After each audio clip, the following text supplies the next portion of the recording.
once knew a nigga whose real name was William. His primary concern was making $1 million, being the illest hustler that the world ever seen. He used to fuck movie stars and sniff coke in his dreams. A corrupted young mind at the age of 13. Nigga never had a father and his mom was a fiend. She put the pipe down, but for every year she was sober, her son's heart simultaneously grew colder. He built a reputation cause he could hustle and steal, but got locked once and didn't hesitate to squeal. Starting fights over little shit up on the block. Stepped up to selling mothers and brothers the crack rock. Working overtime, making money for the crack spot. Hit the jackpot and wanted to move up to cocaine, fulfilling the Scarface fantasy stuck in his brain. Tired of the block niggas treating him the same. He wanted to be major like the cutthroats and the thugs, but when he tried to step to him, niggas showed him no love. They told him any motherfucking coward can sell drugs. Any bitch nigga with a gun can bust slugs. Any nigga with a red shirt can front like a blood. Even Puffy smoked the motherfucker up in the club, but only a real thug can stab someone till they die. Standing in front of them, staring straight into their eyes, Billy realized that these men were well guarded,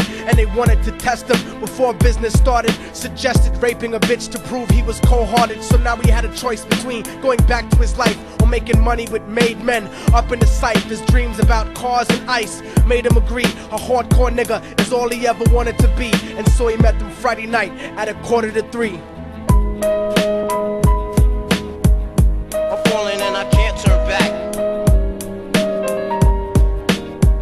I'm falling and I can't turn back. They drove around the project slow while it was raining, smoking blunts, drinking and joking for entertainment, until they saw a woman on the street walking alone, 3 in the morning, coming back from work on her way home. And so they quietly got out the car and followed her. Walking through the projects, the darkness swallowed her. They wrapped her shirt around their head and knocked her onto the floor. This is it, kid, now you got your chance to be raw. So Billy yoked her up and grabbed the chick by the hair and dragged her into a lobby that had nobody there. She struggled hard, but they forced her to go up the stairs. They got to the roof and then held her down on the ground, screaming, "Shut the fuck up and stop moving around." The shirt covered her face, but she screamed and clawed. So Billy stomped on the bitch till he broke in her jaw. Them dirty bastards knew exactly what they were doing. They kicked her until they cracked her ribs and she stopped moving. Blood leaking through the cloth, she cried silently.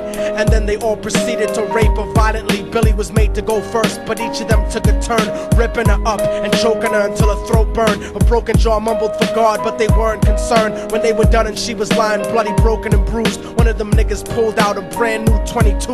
They told him that she was a witness for what she'd gone through, and if he killed her, he was guaranteed a spot in the crew. He thought about it for a minute, she was practically dead, and so he leaned over and put the gun right to her head. Right before he pulled the trigger and ended her life, he thought about the cocaine with the platinum and ice, and he felt strong standing along with his new brothers. Cocked the gat to her head and pulled back the shirt cover, but what he saw made him start to cringe and stutter, cause he was staring into the eyes of his own mother. She looked back at him and cried cause he had forsaken her. She cried more painfully, and when they were raping her, his whole world stopped. He couldn't even contemplate. His corruption had successfully changed his fate, and he remembered how his mom used to come home late, working hard for nothing, cause now what was he worth? He turned away from the woman that had once given him birth, and crying out to the sky cause he was lonely and scared, but only the devil responded cause God wasn't there. And right then he knew what it was to be empty and cold, and so he jumped off the roof and died with no soul. They say death takes you to a better place, but I doubt it. After that they killed his mother and never spoke about it. And listen, cause the story that I'm telling is true,